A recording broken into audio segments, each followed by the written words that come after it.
മത്തായി സുവിശേഷത്തിന്റെ 14:21 മുതൽ 23 വരെ വാക്യങ്ങളിൽ യേശു ജെറുസലേമിനെ സമീപിക്കവേ ശിഷ്യന്മാരോട് പറഞ്ഞു, എനിക്ക് ജെറുസലേമിലേക്ക് പോകേണ്ടിയിരിക്കുന്നു. അവിടെ വെച്ച് ഞാൻ വധിക്കപ്പെടുമെന്നും ഉയർപ്പിക്കപ്പെടുമെന്നും ശിഷ്യന്മാരെ അറിയിച്ചു തുടങ്ങി. പത്രോസ് അവനെ മാറ്റി നിർത്തി തടസ്സം പറഞ്ഞു, കർത്താവേ, ഇതൊരിക്കലും നിനക്ക് സംഭവിക്കാതിരിക്കട്ടെ. യേശു തിരിഞ്ഞു പറഞ്ഞു, സാത്താനെ, എന്റെ മുന്നിൽ നിന്ന് പോകൂ. നിന്റെ ചിന്ത ദൈവികമല്ല, മാനുഷികമാണ്.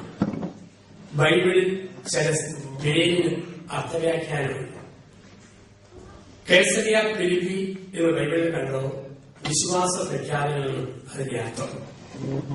ജെറീക്കോ എന്ന് ബൈബിളിൽ കണ്ടോ വിശ്വാസ വളർച്ച. സക്കേവൂസ്, സമരിയാക്കാരൻ, ജെറീക്കോയിലെ അന്ധൻ, ഒരു വിശ്വാസ വളർച്ച, അവൻ ജെറീക്കോയിലെത്തി.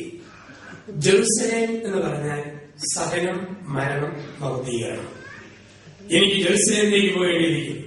സഹിക്കുവാൻ, മരിക്കുവാൻ, മഹത്വപ്പെടുവാൻ മനുഷ്യപുത്രങ്ങൾ ജെറുസലേമിലേക്ക് പോകണം. അപ്പോൾ പത്രോസ് അവനെ മാറ്റി നിർത്തി തടസ്സം പറഞ്ഞു, സഹിക്കാൻ പോകരുത്, മരിക്കാൻ പോകരുത്, കുരിശെടുക്കാൻ പോകരുത്. യേശുവിന് വേണ്ടി അല്പം മയമായിട്ട് പറയാം, ആദ്യത്തെ പോപ്പാണ്, അനുകൂലമായിട്ട് പറയാം. പത്രോസെ, സാധ്യമാണെങ്കിൽ സൈഡ് തരാമോ എന്ന് ചോദിച്ചാൽ മതി. പക്ഷെ പറയുന്നവർക്കറിവോ സാത്താനെ എന്റെ മുന്നിൽ നിന്ന് പോകും. സാത്താൻ എന്നത് ഹീബ്രു പദമാണ്. സാത്താൻ എന്ന വാക്കിന്റെ അർത്ഥം തടസ്സമേ, പ്രതിബന്ധമേ എന്നാണ്. തടസ്സമേ, പ്രതിബന്ധമേ. സഹിക്കാൻ പോകരുത്, കുരിശെടുക്കാൻ പോകരുത് പറഞ്ഞ പത്രോസിനെ വിളിച്ചു തടസ്സമേ, പ്രതിബന്ധമേ. വഞ്ചനയുടെ ചുമതലത്താൽ യേശുവിനെ സകലത്തിലേക്ക് തള്ളിപ്പെട്ട യൂദാസിനെ വിളിച്ചു സ്നേഹിത. കുരിശിന്റെ വഴി ക്രിസ്തുവിന്റെ വഴിയാണ്. കുറുക്കുവഴി സാത്താന്റെ വഴിയാണ്. കുറുക്കുവഴികൾ ക്രിസ്തുവിന്റെ വഴികളല്ല. നിങ്ങൾ പറയുകയാണ്, കുരിശുകളും സകലങ്ങളും വരുമ്പം 3 വിധത്തിൽ നമുക്ക് പ്രതികരിക്കാം. 1 പൈശാചികം, 2 മാനുഷികം, 3 ദൈവികം. പൈശാചികമായും മാനുഷികമായും ദൈവികമായും നമുക്ക് പ്രതികരിക്കാം. എന്താ പൈശാചികം? എന്റെ സൽപ്പേര് നശിപ്പിച്ചവൻ വണ്ടി ഇടിച്ച് ചത്തുപോലെ എന്ന് ചിന്തിക്കുമ്പോൾ അത് പൈശാചികം. എന്നെ നൊന്തരപ്പെടുത്തിയ ഇടിവെട്ടി കരിഞ്ഞുപോണെന്ന് ചിന്തിക്കുമ്പോൾ അത് പൈശാചികം. എനിക്ക് ഭാരമുള്ളവൻ പൂവുകളുടെ നൊത്തുപോണെന്ന് ചിന്തിച്ചാൽ അത് പൈശാചികം. 2 മാനുഷികം. പെട്ടുപോയി, സഹിക്കേണ്ട വല്ല മാർഗവും. എത്ര ആലോചിച്ചതാ, ഈ കാലമാണെന്നാണല്ലോ കരുത്തെ ചരട് കെട്ടുന്നത്, സഹിക്കാം. എത്ര ചിന്തിച്ചതാ, ഈ ഭദ്രകാളിയാണല്ലോ പ്രകൃതിയായി കരുതുന്നത്. അയൽവക്കത്തെ മക്കളൊക്കെ എത്ര മിടുകൻ. ഞങ്ങൾക്കാണെങ്കിൽ 3 ശവങ്ങൾ. മൂത്തത് 8, രണ്ടാമത്തത് 7, മൂന്നാമത് 5. ചുമക്കുകല്ലാതെ മാർഗമൊന്നുമില്ലല്ലോ. ഇതാണ് മാനുഷികം. അവത പറഞ്ഞ്, പരാതി പറഞ്ഞ് സഹനത്തെ സ്വീകരിക്കുക. 3 ദൈവികം. ഞാൻ ഒരു തെറ്റും ചെയ്തില്ല, പക്ഷെ എന്തുകൊണ്ട് എനിക്ക് ഇങ്ങനെ ഒരുത്തിനെ തന്നു, ഇങ്ങനെ ഒരുത്തിയെ തന്നു, ഇങ്ങനെയുള്ള മക്കളെ തന്നു. അറിഞ്ഞോടൊന്നും ചെയ്തിട്ടില്ല, പക്ഷെ ദൈവം അനുവദിച്ചു. ഇഷ്ടം പോലെ നടക്കട്ടെ. അതാണ് ദൈവീകം എന്ന് പറയുക. വെല്ലൂർ ആശുപത്രിയിലെ 20 ജൂനിയർ ഡോക്ടർമാര് കൊടൈക്കനാലിൽ കാണാൻ വേണ്ടി മിനി ബസ്സിൽ പോകും. കൊടൈക്കനാലിന് മല കയറുമ്പോൾ ബ്രേക്ക് പറ്റിയ വണ്ടി അഗാധത്തിലേക്ക് മറിഞ്ഞു. 3 പേര് മരിച്ചു. അനേക ദേഹത്ത് പരിക്കേറ്റു. അതിൽ 3 പേർ വെല്ലൂർ ഹോസ്പിറ്റലിൽ അഡ്മിറ്റ് ചെയ്യപ്പെട്ടു. അതിൽ ഒരാളായിരുന്നു ചങ്ങനാശ്ശേരിയടുത്ത് കങ്കണ സ്വദേശിനിയായ ഡോക്ടർ മേരി വർഗീസ്. ഡോക്ടർമാര് പറഞ്ഞു, നട്ടിലിന്റെ കണ്ണി പൊട്ടി അരയ്ക്ക് താഴത്തേക്ക് ചലിപ്പിക്കാൻ പറ്റിയല്ല. കട്ടിലിൽ തളർന്നു കിടക്കുമ്പോൾ ഭിത്തിയിലെ കുരിശുരൂപത്തിൽ നോക്കിക്കൊണ്ട് ഡോക്ടർ മേരി വർഗീസ് ഒരു ചോദ്യം ചോദിച്ചു, ക്രിസ്തുവേ, എന്റെ അരയ്ക്ക് താഴത്തേക്ക് തളർന്നിട്ടു അരയ്ക്ക് മുകളിലേക്ക് ചലിപ്പിക്കാൻ ഈ ശക്തി എന്തിനാ ബാക്കി വെച്ചിരിക്കുന്നത്? ക്രിസ്തു പറഞ്ഞ മോളെ, അരയ്ക്ക് താഴത്തേക്കല്ലേ തളർന്നു, അരയ്ക്ക് മുകളിലേക്ക് ചലിപ്പിക്കാൻ പറ്റുന്ന ശരീരഭാഗം കൊണ്ട് നീ ദൈവത്തെ മഹത്വപ്പെടുത്തണം. ആത്മീയതയെ വീണ്ടെടുത്തു. സംഘടനകളായ ശസ്ത്രക്രിയകൾ നടത്തി ലോകപ്രസിദ്ധ അവാർഡുകൾ വെല്ലൂർ ഹോസ്പിറ്റലിൽ കൊണ്ടുവന്ന ഡോക്ടർ മേരി വർഗീസ്. ക്രിസ്തുവിനോട് ചേർന്ന് കുരിശിനെ നേരിടുമ്പോൾ കുരിശിനെയാണ് കൽപ്പ് ഒരു ത്രാണി നമുക്ക് ലഭിക്കും. നമുക്കെല്ലാവർക്കും ഉണ്ട് കുരിശ്. ആർക്കാ കുരിശില്ലാത്തത്? മെത്രാന്മാർക്ക് മെത്രാന്മാരുടെ കുരിശ്, അച്ഛന്മാർക്ക് അച്ഛന്മാരുടെ കുരിശ്, ഗുരുജീവക്കാർക്ക് നിങ്ങളുടെ കുരിശ്. എല്ലാവർക്കും ഉണ്ട് ഒരു കുരിശ്. ഓരോ പ്രായത്തിൽ ഓരോ കുരിശാണെന്നേ ഉള്ളൂ. എന്റെ കുട്ടിക്കാലത്ത് ഏറ്റവും വലിയ കുരിശായിരുന്നു ചായക്കടയിൽ ചില്ലലമാരിയിൽ പലഹാരം കാണുമ്പോൾ വായി നയാഗ്ര വെള്ളച്ചാട്ടം. അതായിരുന്നു അന്നത്തെ കുരിശ്. മുണ്ടപ്പൊരി, വഴിപ്പൊരി, പപ്പട പൊടി ഇങ്ങനെ വെള്ളം കാണുമ്പോൾ അത് മേടിക്കാൻ 50 പൈസ ഇല്ല. അതായിരുന്നു അന്നത്തെ കുരിശ്. ഒരു ചെറിയ ചായക്കട മേടിക്കാനുള്ള കാശ് കഷ്ടപ്പെട്ട് ഉണ്ടാക്കിയിട്ട് വന്നപ്പോ ഒന്നും കഴിക്കാൻ മേല എന്ന് പറയുന്ന ഒരു പുതിയ കുരിശ്. ഡോക്ടർ കഴിയപ്പോൾ ചോദിക്കുക, അച്ഛാ പഞ്ചായത്തുണ്ടോ, പാമ്പുണ്ടോ, മണ്ണെണ്ണയുണ്ടോ, വാങ്ങിവാനുണ്ടോ? കാശിനും കുഴപ്പമില്ല, ഭക്ഷണത്തിനും കുഴപ്പമില്ല. അപ്പോഴാ മോൻ പോയി ഒരു മുതുപണ്ടാരത്തേക്ക് എടുത്തുകൊണ്ട് വരുന്നു. മോൾ ഏതോ ഒരുത്തിനൊക്കെ ഒറ്റ ഓട്ടോ ഓടുന്നു. എന്തെങ്കിലും കുരിശ് നമുക്കൊക്കെ ഉണ്ട്. വേഗത്തിൽ രോഗം, മനസ്സിനൊരു വേദ, ജീവിതത്തിലൊരു ഭാരം, ഏതെങ്കിലും കുരിശ്. അത് നമ്മുടെ ജീവിതത്തിന്റെ യാത്രയാണ് കുരിശ്. അതുകൊണ്ടാണ് കർത്താവന്മാരാകെ ചെല്ലുമ്പോൾ അവസാനത്തെ പ്രാർത്ഥന എന്താ? ഈശോമിശിഹായുടെ വാഗ്ദാനങ്ങൾക്ക് ഞങ്ങൾ യോഗ്യരാകാൻ. എന്താണോ ഈശോമിശിഹായുടെ വാഗ്ദാനം? മർക്കോസ് 10:30, ഈ ലോകത്തിൽ പീഡകളും കുരിശുകളും, വരാനിരിക്കുന്ന ജീവിതത്തിൽ നിത്യമായ സന്തോഷവും. ഇതാണ് ഈശോമിശിഹായുടെ വാഗ്ദാനം. പള്ളിയിൽ വെച്ച് നമ്മൾ പാടും, ഒരുക്കി എന്നെ നീ വാർത്തെടുക്കും. ദൈവം പ്രാർത്ഥന കേൾക്കും. ഒരു വിളിക്ക് തിരിച്ചു വരുമ്പോൾ ഒരുക്കാൻ കെട്ടണം, വാർക്കാൻ വെള്ളം നിർത്തി, തകർത്ത് വാരാൻ കൊച്ചുമക്കൾ, മരുമക്കൾ, തകർന്ന് വായിക്കാൻ 40 ഗോത്രങ്ങൾ നാട്ടിൽ നിന്നും ഫോൺ വിളിക്കുന്നു. അവർ ചോദിക്കും, പള്ളിയിൽ വെച്ച് പാടില്ലല്ലേ, ഞങ്ങളൊന്ന് സഹകരിക്കട്ടെ. ഞാൻ തമാശന് പാടില്ലേ, നീ സീരിയസ് ആയിട്ട് എടുത്തോ. കുരിശുകൾ വരുമ്പോ നമ്മുടെ പ്രതികരണങ്ങൾ ഇങ്ങനെയാണ്. AD 314 പൗരസ്ത്യ സഭാപിതാവായ വിശുദ്ധ എഫ്രൈം ഇപ്രകാരം പറഞ്ഞു, ഈ ലോകത്ത് എവിടെ നോക്കിയാലും കുരിശിന്റെ അടയാളമാണ്. ആകാശത്തിന് കീഴിലെ പക്ഷി ചിറക് വിരിക്കുമ്പോൾ കുരിശിന്റെ അടയാളം. കപ്പൽ വെള്ളത്തിലൂടെ കിഴക്ക് പടിഞ്ഞാറും തെക്ക് വടക്ക് ഓടുമ്പോൾ കപ്പൽ വെള്ളത്തിൽ കുരിശടയാളം ഇടുന്നു. കർഷകൻ കലപ്പോട് ഭൂമി ഉഴുതു മരിക്കുമ്പോൾ അവൻ ഭൂമിയിൽ കുരിശടയാളം ഇട്ടിട്ട് പോകുന്നു. 8 നൂറ്റാണ്ടുകൾക്ക് മുമ്പ് ഞങ്ങളുടെയൊക്കെ സഭയുടെ സ്ഥാപകനായ മിസ്റ്റർ ഫ്രാൻസിസ് അസീസി കുരിശിനെ നോക്കി പറഞ്ഞു, ഈശോമിശിഹായെ ഞങ്ങളെ കുമ്പിട്ട് ആരാധിക്കുന്നു. എന്തുകൊണ്ടെന്നാൽ വിശുദ്ധ കുരിശിനാൽ ലോകത്തെ വീണ്ടും രക്ഷിച്ചു. അസീസി പുണ്യവാളുടെ പ്രാർത്ഥന വേണ്ടി സഭ കുരിശിന്റെ വഴിയിൽ കൂട്ടിച്ചേർത്തു. അപ്പൊ ഈ കുരിശിന്റെ ഒരു ജീവിതം എല്ലാവർക്കും ലോകത്ത് സകലർക്കുമുണ്ട്. കുരിശിന്റെ ജീവിതം പരിശുദ്ധ ദൈവമാതാവിന് കുരിശുണ്ടായി. മാതാവിനെ വളരുന്ന അതിമനോഹരമായ 2 ഗാനങ്ങൾ നമ്മുടെ ഈ വേദിയിൽ കേട്ടു. അമ്മയ്ക്ക് കുരിശുണ്ടായിരുന്നു, അമ്മ പ്രസവിച്ച പുത്രന് കുരിശുണ്ടായിരുന്നു, അപ്പസ്തലന്മാർക്ക് കുരിശുണ്ടായിരുന്നു, നമ്മുടെ കാർന്നവന്മാർക്ക് കുരിശുണ്ടായിരുന്നു. ഗൾഫിൽ ആദ്യമാദ്യം ഞങ്ങൾക്ക് ഒരുപാട് സഹനങ്ങളുണ്ടായിരുന്നു. ആർക്കാ കുരിശില്ലാത്തത്? മാതാവിന്റെ സഹനമില്ലേ? ഒന്ന് ചിന്തിച്ചു നോക്കിയേ. മറിയം പരിശുദ്ധാത്മാവിനാൽ ഗർഭിണിയായി കാണപ്പെട്ടപ്പോൾ ആരെങ്കിലും മറിയത്തിന്റെ വയറെ നോക്കിയാണ് കൈകൊട്ടി പാടിയോ? അമ്മേ അമ്മേ തായേ, അമ്മയ്ക്കേറോ മോനെ. എല്ലാം തിരിച്ചു മേരി വൈകിട്ട് കൊച്ചിന്റെ അപ്പനാരാ? ഇതാണ് ആദ്യത്തെ ചോദ്യം. മറിയം പറഞ്ഞ കാണും, ദൂതം പറഞ്ഞായിരുന്നു സഹകരിക്കുമെങ്കിൽ പരിഹരിക്കാമെന്ന് പറഞ്ഞ് തന്നിട്ട് പോയതാ. ഡിസംബർ 20 നക്ഷത്രം കഴിയുമ്പോൾ കാര്യം വ്യക്തമാവും. ഇന്ന് ഉണ്ടക്കല്ലെടുത്തെറിയും, അന്ന് വെറുതെ വിടും. വൈകി വരുന്ന കൊച്ചിന്റെ അപ്പനാരാണ് കാണിക്കാൻ പറ്റാതെ വേദനിക്കുന്ന പരിശുദ്ധയമ്മ. ഇനി മോനെ പ്രസവിക്കുന്ന സമയമായി. ഒരു സ്ഥലമില്ല പ്രസവിക്കാൻ. ലോകത്ത് ഏതോ ഒരു സ്ത്രീക്കും പ്രസവ സമയം വരുമ്പോൾ എല്ലാവരും സംവിധാനം ചെയ്തു കൊടുക്കും. ലോക നിയമങ്ങൾ ഒരു നിയമമാണ്, അന്താരാഷ്ട്ര നിയമമാണ്. വിമാനത്തിൽ ഒരു സ്ത്രീ പ്രസവിച്ചാൽ അവർക്ക് ആ വിമാനത്തിൽ കാലാകാലം ടിക്കറ്റ് ഫ്രീയാണ്. കൊണ്ടാകുന്ന കുഞ്ഞിന് 21ാം വയസ്സിൽ ജോലി ഉറപ്പാണ്. എന്റെ അപ്പന്റെ പേരുടെ മകൾ പ്രസവിച്ച് എവറേസ്റ്റ് ട്രെയിൻ നടത്തി വെച്ചാണ്. അവർക്ക് ഇന്നും ടിക്കറ്റ് ഫ്രീയാണ്. ഉണ്ടായ കുഞ്ഞിന് 21ാം വയസ്സിൽ ദുബായ് കൊച്ചിനുള്ളിൽ എയർ ഹോസ്റ്റസ് ആണ്. ഇപ്പം രാജ്യത്തിന്റെ നിയമമാണ്. നമ്മുടെ നാട്ടിലാണെങ്കിലും ഒരു സ്ത്രീക്ക് പ്രസവത്തിന് സമയം വന്നാൽ എന്തെല്ലാം സൗകര്യമാണ്. പത്രത്തിലിടയിലാണ് വാർത്ത, ഓടുന്ന ഓട്ടോയിൽ കുടുങ്ങിക്കോട് പ്രസവം, KSRTC നിറയിക്കോട് പ്രസവം. 6 മാസം മുമ്പ് വരെ കേരളത്തിലെ ചില റോഡിലൂടെ യാത്ര ചെയ്താൽ ഗർഭിണികൾ മാത്രമല്ല ആളുകൾ പോലും പ്രസവിച്ചു.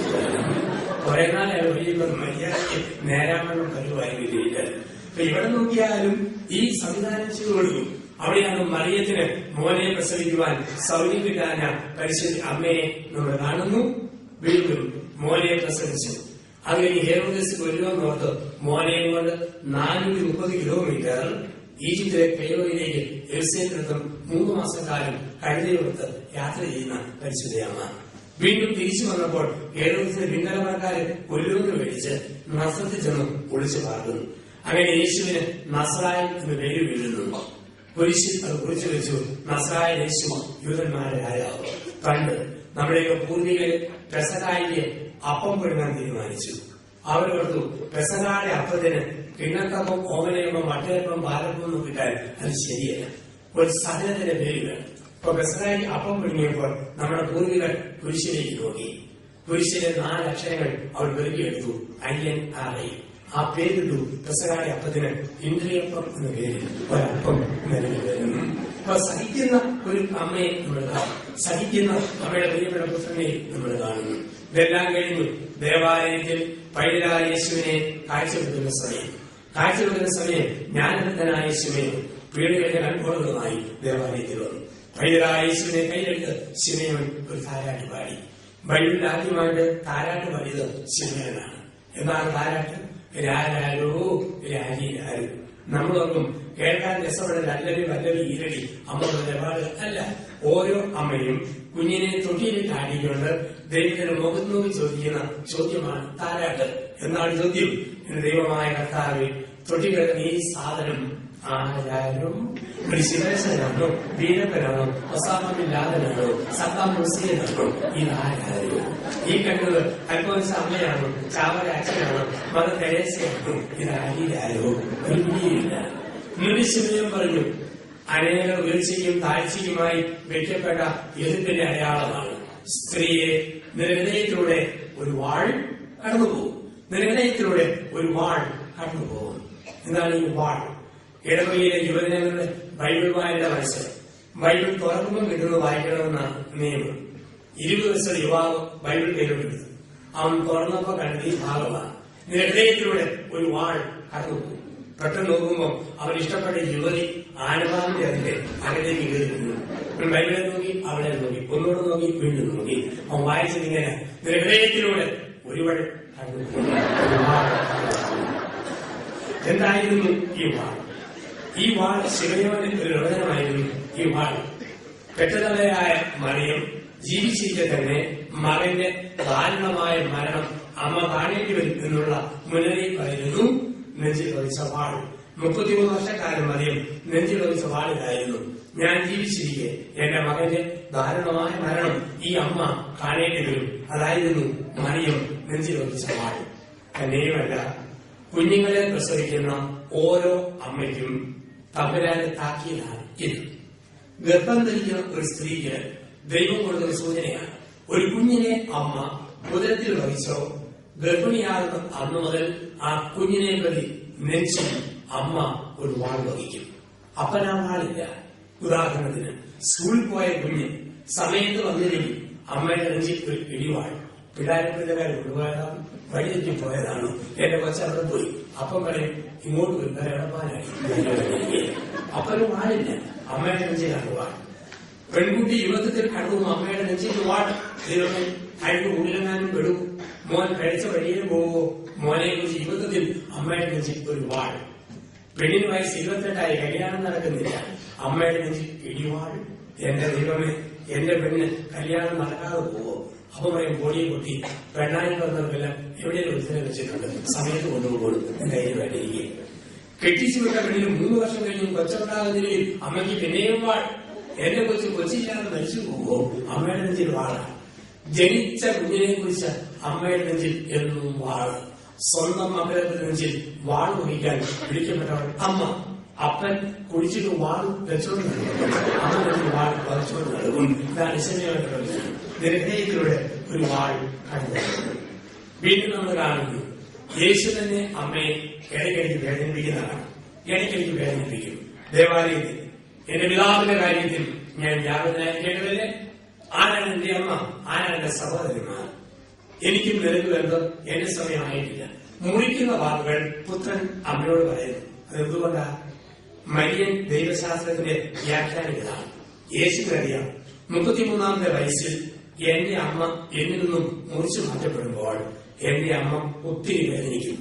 ആ വേദന സഹിക്കുവാൻ കുഞ്ഞു കുഞ്ഞു വേദനകളിലൂടെ മുറിച്ചു മാറ്റലിലൂടെ പുത്രൻ അമ്മയെ പഠിപ്പിക്കുകയായിരുന്നു. അപ്പൊ സഹിക്കുന്ന ഒരമ്മയെ നമ്മൾ കണ്ടെത്തുന്നു.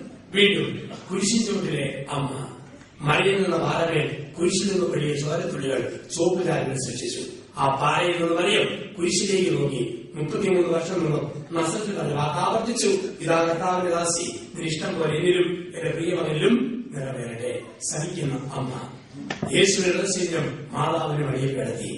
തിരുസഭയിലെ വലിയ വിശുദ്ധനായ മിസ്റ്റർ കോൺറാഡ് ഇപ്രകാരം പറഞ്ഞു: എനിക്കധികം പഠിത്തമില്ല, എനിക്ക് വായിക്കാൻ അറിയാവുന്നതും 6 അക്ഷരങ്ങളാണ്.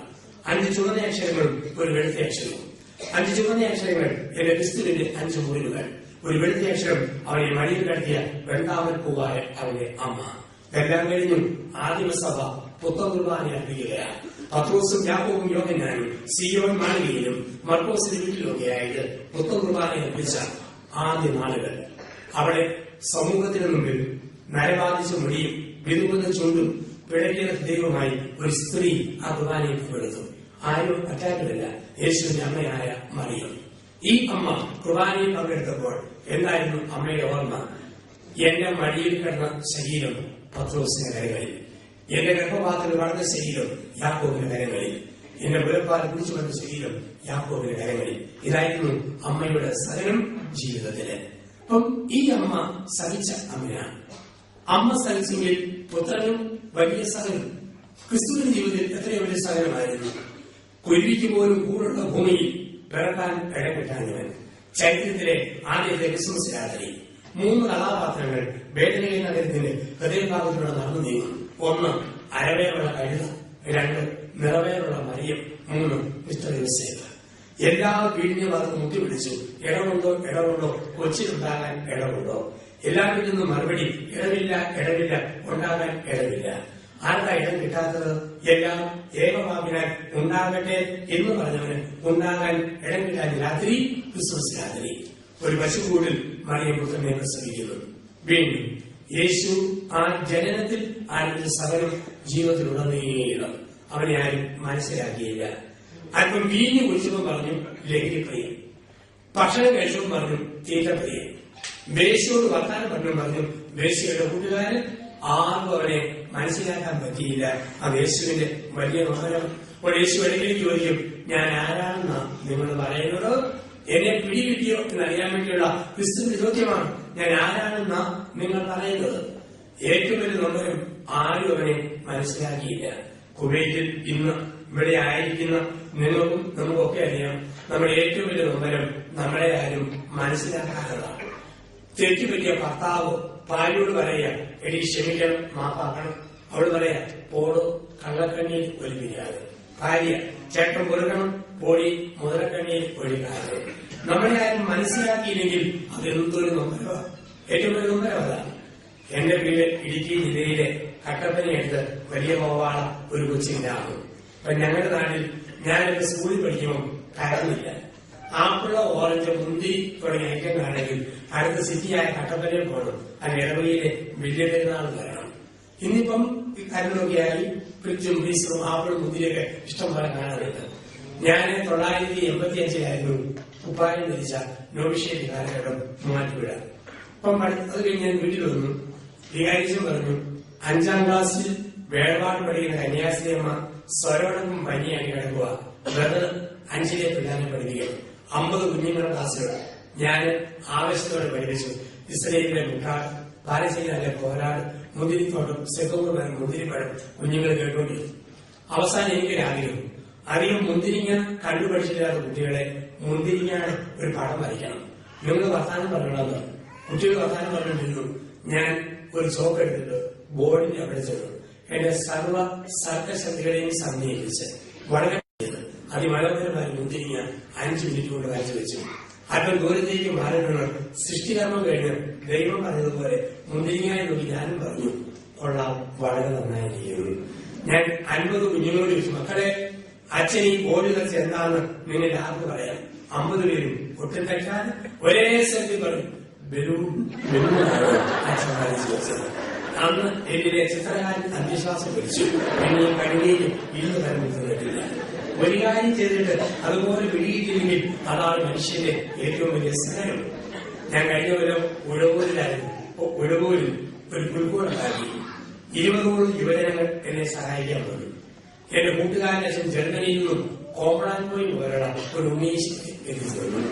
മുട്ടം മറിയം, മൂർത്തി എരിസവോ, ഒട്ടക ആട്, മൈല മൈന, ഇടയൻ ആരാധകന്മാർ, വിദ്വാന്മാര് എല്ലാവരും നിരന്നു. പക്ഷെ ഒരു കാര്യം ഒട്ടുന്നില്ല, ഉണ്ണീശോയെ ഒരു ഹൃദയത്തിൽ പറക്കണം. ഹൃദയം ഉണ്ടാക്കാൻ നോക്കിയിട്ട് എത്ര നോക്കിയിട്ടും ഒക്കുന്നില്ല. അവസാനം ഞാൻ 2012 ഇടുക്കി ജില്ലയിലെ മുരിക്കാശ്ശേരിയിൽ ഒരാശുപത്രിയുണ്ട്, അൽഫോൺസ് ഹോസ്പിറ്റൽ. ഞാൻ അവിടെ സംസാരിക്കാൻ പോകുന്ന അച്ഛനാണ്. അപ്പം അന്ന് 2012 അവൾ ഉൾക്കൊണ്ടുണ്ടാക്കിയത് ഹൃദയത്തിലാണ് ഉണ്ണി വെറുതെ കിടന്നത്. ഞാൻ ഡോക്ടർ കന്യാസിനെ വിളിച്ചു, സിസ്റ്ററെ 2012 ഹൃദയം അവിടെ തന്നെ വന്നു. സിസ്റ്റർ വെച്ചാൽ കളഞ്ഞിട്ടില്ല, ഹൃദയം ഗോഡൌണിൽ കിടപ്പുണ്ട്. ഞാൻ കൂട്ടുകാരന്റെ കാറും കൊണ്ട് മുരിക്കാശ്ശേരി ചെന്നു. ഹൃദയം കാര്യം കയറ്റി ഒഴുകോരി കൊണ്ടുവന്നു. ഈ വളവും കുളവും കാരണം ഹൃദയം ഏകോളിച്ച് കിളിച്ചുതമ്മയുടെ അറ്റം ഓടിച്ചു. 24 രാവിലെ എല്ലാം പൂർത്തിയാക്കി രാജാവ്, ഇടയന്മാര്, വിദ്വാന്മാര്, യോസേഫ്, മറിയം, കഴുത, കാള എല്ലാം തയ്യാറ്. പക്ഷെ ഹൃദയത്തിന് ഷേപ്പില്ലല്ലോ. കൂട്ടുകാരെ കൂടി ഹാർഡ്ബോർഡ് വെച്ച് തെർമോക്കോളും ചേർത്ത് സ്ക്വീസ് ചെയ്ത് ഒരുമാതിരി ഷേപ്പാക്കി എടുത്തു. ചോരയൊക്കെ ചുവന്ന മീനും പൂശി ഒരൊത്ത ഹൃദയം. ആ നൂൽക്കമ്പിയെ തൂക്കിയെടുത്തു. മനുഷ്യന്റെ നടുക്ക് നൂൽക്കമ്പി ഹൃദയം തൂങ്ങിക്കിടക്കും. രാത്രി 12 പിറവി തുണിയെ വെച്ചാൽ മതിയല്ലോ. അത് കഴിഞ്ഞു ഞങ്ങൾ ഫ്രീ ആയി. 4 മണിയിൽ വികാരിച്ച് ആശ്രമത്തിലെ പുൽക്കൂട് വലുതാന്ന് കേട്ടോണ്ട് അത് കാണാൻ വേണ്ടി വന്നു. അച്ഛൻ ഇങ്ങനെ വന്നിട്ട് പുൽക്കൂടൊക്കെ കണ്ടു. ആശ്രമത്തിൽ വന്നിട്ട് ഞങ്ങള് ഒരുമിച്ച് ഓറഞ്ച് പൊളിച്ചു കൊടുത്തു, നനയാളെന്ന് വിളിച്ചു. അപ്പൊ ഹൃദയഭേദമായ ചോദ്യം അച്ഛനോട് ചോദിച്ചു. ഞാൻ ആകെപ്പാടെ പാപമായ ചോദ്യം. അച്ഛൻ ചോദിക്കുക, ജോസഫ് അച്ഛാ, ഈ വർഷം ഉണ്ണീശോ കശുമാങ്ങയുടെ അകത്താണ് എന്ത് കഷ്ടപ്പെട്ട ഹൃദയം ഉണ്ടാക്കിയിരുന്നു. ഏറ്റവും വലിയ നമ്പരം ഒരു കാര്യം ചെയ്തിട്ട് അതുപോലെ മനസ്സിലാക്കിയില്ലെങ്കിൽ അതാണ് ഏറ്റവും വലിയ നമ്പരം. ഇതായിരുന്നു ക്രിസ്തുവിന്റെ നമ്പരം. അവന്റെ ജീവിതത്തിന്റെ അവസാനം യേശു 3 മരണാനുഭവങ്ങളിലൂടെ കടന്നുപോയി. 1, ആത്മീയ മരണം. ദൈവം പോലും മറന്നു എന്ന് തോന്നിയ ആത്മീയ മരണം. 2, മാനസിക മരണം. അവൻ രക്തം തീർത്തു. 3, ശാരീരിക മരണം. അവൻ പ്രാണനെ വെടിഞ്ഞു. യേശുവിന്റെ ജീവിതത്തിൽ സഹനം, മാതാവിന്റെ സഹനമുണ്ട്, യേശുവിന്റെ സഹനമുണ്ട്. എങ്കിൽ വീണ്ടും നമ്മൾ കാണുന്നു ഈ ഒരു വലിയ സഹനം നമ്മൾ കണ്ടെത്തുന്നു. അപ്പസ്തലന്മാര് രക്തസാക്ഷികളായി മരിച്ചവർ. യേശുവിന്റെയും മാതാവിന്റെയൊക്കെ സഹനം കഴിഞ്ഞാൽ ഏറ്റവും വലിയ സഹനം ഞാൻ കണ്ടിട്ടുള്ളത് എന്റെ അപ്പന്റെയും അമ്മയുടെയും ജീവിതത്തിലാണ്. വർഷങ്ങൾക്ക് മുമ്പ് കോട്ടയം ജില്ലയിലെ കാഞ്ഞിരപ്പള്ളിയിൽ നിന്നും അപ്പനും അമ്മയും 16 വയസ്സുള്ള മൂത്ത മകനും 11 വയസ്സുള്ള രണ്ടാമത്തെ മകനും 9 വയസ്സുള്ള മൂന്നാമത്തെ മകനും 5 വയസ്സുള്ള 4ാമത്തെ മകനും ഒരുമിച്ച് യാത്രയായി ഹൈറേഞ്ചിലെ കട്ടപ്പനയെടുത്ത് വലിയ റോവാള ഒരു കുടിയേറ്റ പ്രദേശം. കൃഷികൾ പച്ചപിടിച്ച് സ്വപ്നങ്ങൾ മുട്ടിട്ടു. 2 വർഷം കഴിഞ്ഞപ്പോൾ ചെറുപ്പക്കാർക്ക് ഒരു രോഗം, ശ്വാസകോശത്തിൽ വെള്ളം കെട്ടുക, കരട് ദ്രവിക്കുക. ആദ്യം 16 വയസ്സുള്ള മോൾക്ക് മാരകമായ രോഗം ഒരു ജനുവരിയിൽ. 2 മാസം കഴിഞ്ഞ് 11 വയസ്സുള്ള ആൾക്ക്, ഒട്ടും താമസിയാതെ 9 വയസ്സുള്ള ആൾക്ക്. 10 മാസങ്ങൾക്കിടയിൽ ഒരു ജനുവരിക്കും ഒക്ടോബറിനും ഇടയിൽ 16, 11, 9 വയസ്സുള്ള 3 മക്കളും മരിച്ചുപോയി. അമ്മ അതോടെ രോഗിയായി, അപ്പനും ക്ഷീണമായി. എന്നെ 5 വയസ്സിന് മാത്രം മൂത്ത എന്റെ ജ്യേഷ്ഠൻ മാത്രം അവശേഷിച്ചു. അമ്മയുടെ 40 വയസ്സാകുമ്പോഴായിരുന്നു എന്റെയൊക്കെ ജന്മം. അപ്പം ഞാൻ സെമിനാരിൽ പഠിക്കുന്ന സമയത്ത് തന്നെ പ്രസംഗങ്ങൾക്ക് പോകുമായിരുന്നു. ജ്യേഷ്ഠൻ അമ്മയും അപ്പനെയും കൂടിയോട് പ്രസംഗം കേൾപ്പിക്കാൻ കൊണ്ടുവരും. ആൾക്കാർ കയ്യിൽ പിടിച്ച് എന്തെങ്കിലും നല്ലത് പറയുമ്പോൾ അമ്മ പറയും, മോനെ അധികം എഴുന്നേൽക്കരുത്. 3 മാലാഖ പിള്ളേരെ മുമ്പേ പറന്നു പോയതുകൊണ്ട് മോൻ ഇങ്ങനെയൊക്കെ പ്രസംഗിക്കാൻ പറ്റില്ല. മോൻ അച്ഛനായി കാണാൻ വേണ്ടി മാത്രം ഞാൻ ജീവിക്കുക. മോൻ അച്ഛനായി അധികം പേരുദോഷം കേൾപ്പിക്കുന്നതിന് മുമ്പ് ഞാൻ മരിച്ചാൽ മതിയായിരുന്നു. അമ്മ പറയുമായിരുന്നു വാക്ക്. എന്റെ പൗരോഹിത്യ സ്വീകരണം കഴിഞ്ഞാൽ 2 വർഷം കഴിഞ്ഞായിരുന്നു അമ്മയുടെ മരണം. അപ്പം മരിച്ചിട്ടിപ്പോ 3 വർഷമാകുന്നു. അപ്പൊ അപ്പന്റെ അമ്മയുടെ ജീവിതം തിരിഞ്ഞു നോക്കുമ്പോൾ എനിക്ക് വലിയ ഉറപ്പുണ്ട്. രാത്രി എത്ര നീണ്ടതാണെങ്കിലും അവസാനം ഒരു പ്രഭാതമുണ്ട്.